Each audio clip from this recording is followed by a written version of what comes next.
Hello everyone, welcome to Suman TV. ఈ మధ్య కాలంలో చిన్న వయసులోనే హార్ట్ అటాక్ సమస్యలతో చనిపోతున్నారు. అండ్ ముఖ్యంగా కోవిడ్ వ్యాక్సిన్ వేసుకున్న తర్వాత హార్ట్ అటాక్ డెత్ రేట్స్ అనేవి ఎక్కువైనాయి అంటున్నారు. ఇది ఎంతవరకు నిజం? ఇలాంటి విషయాలు వివరించడానికి ప్రస్తుతం మనతో పాటు ఉన్నారు డాక్టర్ రామకృష్ణ గారు, consultant cardiologist from Apollo hospitals. వారి మాటల్లోనే మరిన్ని విషయాలు తెలుసుకుందాం. హలో. నమస్తే డాక్టర్ గారు. నమస్తే. డాక్టర్ గారు, ఈ మధ్య కాలంలో రీసెంట్ టైమ్స్‌లోనే మనం చూసినట్టయితే యంగ్ ఏజ్ వాళ్ళు అంటే 15 ఇయర్స్ నుంచి మొదలెట్టుకొని 30 ఇయర్స్ వరకు మన కళ్ళ ముందే ఎంతోమంది చనిపోయారు.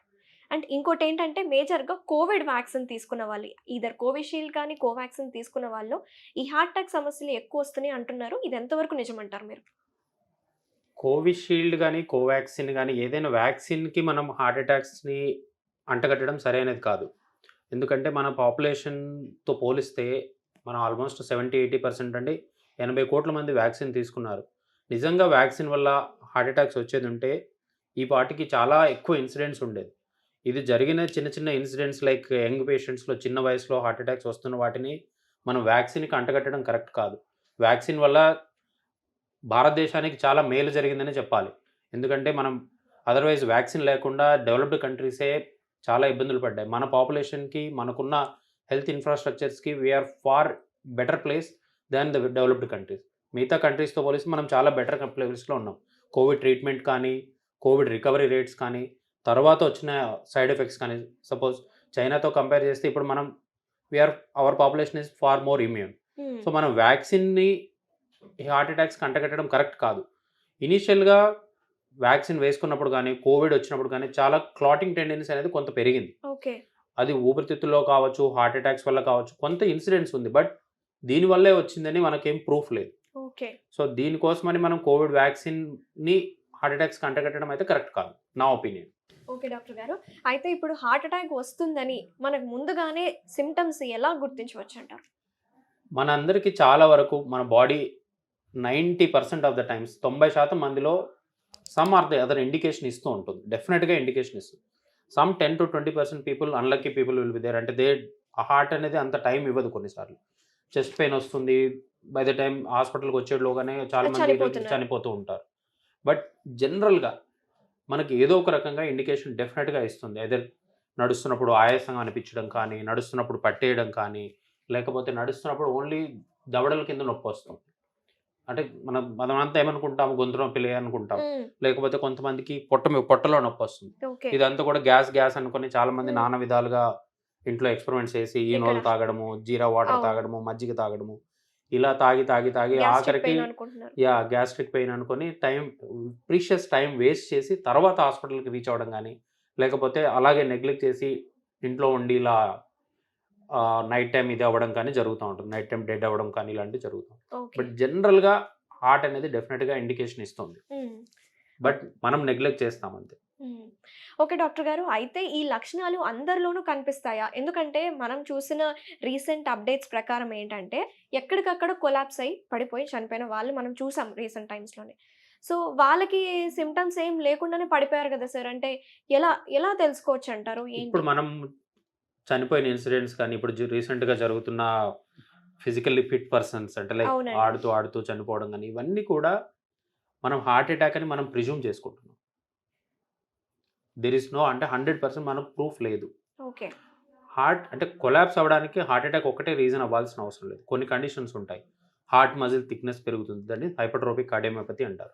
అంటే జెనెటికల్‌గా వాళ్ళకి హార్ట్ మజిల్ అనేది థిక్‌నెస్ పెరిగిపోతా ఉంటుంది. ఓకే. నార్మల్‌గా 1.2 సెంటీమీటర్స్ ఉండాల్సింది it becomes 2 centimetres, 3 centimetres it becomes hypertrophy. అంటే హార్ట్ మజిల్ కంట్రోల్ అనేది జెనెటిక్ డిజార్డర్స్ వల్ల పెరిగిపోతా ఉంటుంది. ఓకే. అలాంటి వాళ్ళకేంటంటే ఇలా ఎక్సర్షన్ చేస్తున్నప్పుడు సడెన్‌గా ఇర్రెగ్యులర్ బీట్స్ వచ్చి దాన్ని వెంట్రుకులర్ టెకికార్డియా అంటారు. అలా అయిపోయి సడెన్‌గా హార్ట్ బీట్ అనేది 100 అలా కొట్టుకోవాల్సింది 200, 300కి వెళ్ళిపోయి హార్ట్ ఆగిపోతా ఉంటుంది. సో అలాంటి కండిషన్ ఎస్పెషల్లీ అథ్లెట్స్ పరిగెడుతూ చనిపోతూ ఉంటారు. అలాంటి వాళ్ళలో ఏంటంటే ఎస్పెషల్లీ ఇలాంటి కండిషన్స్ ఉంటాయి. వాళ్ళందరికీ మనం 2D ఎకో గానీ, ఈసీజీ గానీ పరీక్షలు చేస్తే అట్‌లీస్ట్ అలాంటి కండిషన్ ఏమైనా ఉన్నదా అనేది మనం తెలుసుకోవచ్చు. ఓకే. అందరిని మనం హార్ట్ అటాక్ అనుకుంటున్నాం.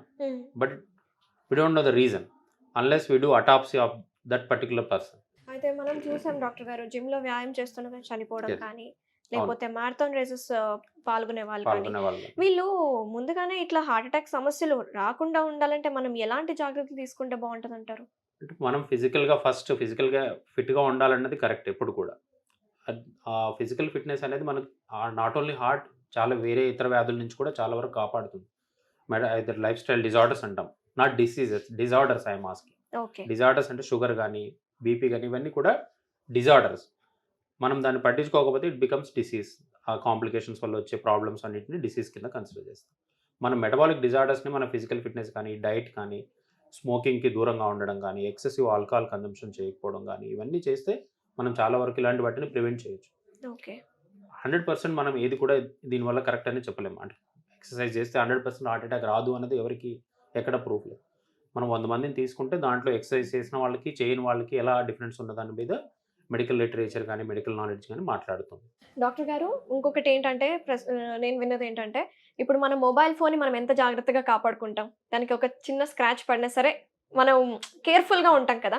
సో, అలాంటిది ఒక ఆర్గాన్‌గా భావిస్తున్నాం. అలాంటిది హార్ట్ విషయానికొస్తే కూడా అంత జాగ్రత్త పడాలంటే ఒక 2 టాబ్లెట్స్ మనం ఖచ్చితంగా ఒక పాకెట్‌లో పెట్టుకొనుంటే సేఫ్‌గా మనం హార్ట్ అటాక్ రిస్క్‌ని తగ్గించుకోవచ్చు అంటున్నారు. ఆ టాబ్లెట్స్ ఏంటి? ఇదేంటి? దీని గురించి మీ టాక్ ఏంటి? అంటే యాస్పిరిన్ టాబ్లెట్స్ గురించి మీరు అడుగుతున్నారు. యాస్పిరిన్ అనేది 100% అందరికీ వాడుకోవాల్సిన అవసరం లేదు. Only in selected people like long standing sugar ఉండేవాళ్ళు, బీపీ ఉండేవాళ్ళు, ఫ్యామిలీ హిస్టరీ ఉండేవాళ్ళు, లేకపోతే ఆల్రెడీ యాంజియోగ్రామ్ అయిన వాళ్ళు, యాంజియోగ్రామ్ అయ్యి కొద్దిగా బ్లాక్స్ ఉండేవాళ్ళు, లేకపోతే స్టంట్స్ వేసుకున్న వాళ్ళు కంపల్సరీ వాడాలి. ఓకే. అందరూ జనరల్ పబ్లిక్ అందరూ యాస్పిరిన్ వాడాల్సిన అవసరం లేదు. దానివల్ల బెనిఫిట్ లేదు. హ్మ్. దానికి బెనిఫిట్ కంటే కూడా రిస్క్ ఎక్కువుంది. ఏంటి సార్ అది? రిస్క్ అంటే యాస్పిరిన్ అనేది మన కడుపులో మంటలను క్రియేట్ చేస్తుంది. అసిడిటీ లాగా క్రియేట్ చేస్తుంది. అల్సర్స్ ఫార్మ్ అవుతాయి. హుహు. సో, కొంతమంది బ్లీడింగ్ అవుతుంది. మోషన్‌లో బ్లీడింగ్ అయిపోవడము, సో, ఓకే. పొట్టలో పుళ్ళు పడిపోయి బ్లీడింగ్ అయిపోవడం అనేది జరుగుతుంది. సో, అది హ్మ్. ఇబ్బడిముబ్బడిగా వాడడానికి లేదు. సెలెక్టెడ్‌గా మెడికల్ ప్రిస్క్రిప్షన్ మీద వాడడం మంచిది ఎప్పుడు కూడా. ఓకే. కొలెస్ట్రాల్ ఎక్కువగా ఉండేవాళ్ళు కొలెస్ట్రాల్ టాబ్లెట్స్ వాడుకుంటే డెఫినిట్‌గా బెనిఫిట్ ఉంటుంది. Suppose bad cholesterol that is LDL cholesterol more than 190 ఉంది అంటే వాళ్ళకి షుగర్ లేకున్నా, బీపీ లేకున్నా కూడా ఆ ఎల్‌డిఎల్ కొలెస్ట్రాల్ లెవెల్‌ని బిలో 100 తీసుకురావడం మంచిది. ఓకే. ఐదర్ టాబ్లెట్స్ వల్ల. Cholesterol tablets there are other cholesterol tablets అంటే స్టాటిన్స్ అనే కాకుండా మిగతా రకమైన మందులు కూడా కొత్త రకమైన మందులొచ్చాయి. హ్మ్. మంత్లీ వన్స్ ఇంజెక్షన్ వచ్చింది. వీటి వల్ల ఏంటంటే మన కొలెస్ట్రాల్ లెవెల్‌ని బిలో 100 లెవెల్స్ తీసుకొస్తే మెయింటైన్ ఆ చేసుకోవాలి. ఇన్సిడెంట్స్ అనేది హార్ట్ అటాక్ రిస్క్ అనేది కొద్దిగా తగ్గుతుంది. ఓకే. డాక్టర్ గారు మీరన్నట్టు హార్ట్ అటాక్ రిస్క్‌ని తగ్గించుకోవాలంటే ఈ రోజుల్లో మనం ఇంతకుముందంటే గతంలో ఒక ఏజ్ వస్తేనే చూసేవాళ్ళం. కానీ ఇప్పుడు రిస్క్ అనేది ఎక్కువైపోయింది కాబట్టి ముఖ్యంగా మనం తీసుకునే ఫుడ్ బట్టి కూడా ఉంటది కదా డాక్టర్ గారు. Yes. సో, ఎలాంటి ఫుడ్స్‌ని తీసుకుంటే మనం హెల్తీ హార్ట్‌గా మెయింటైన్ చేసుకోవచ్చు?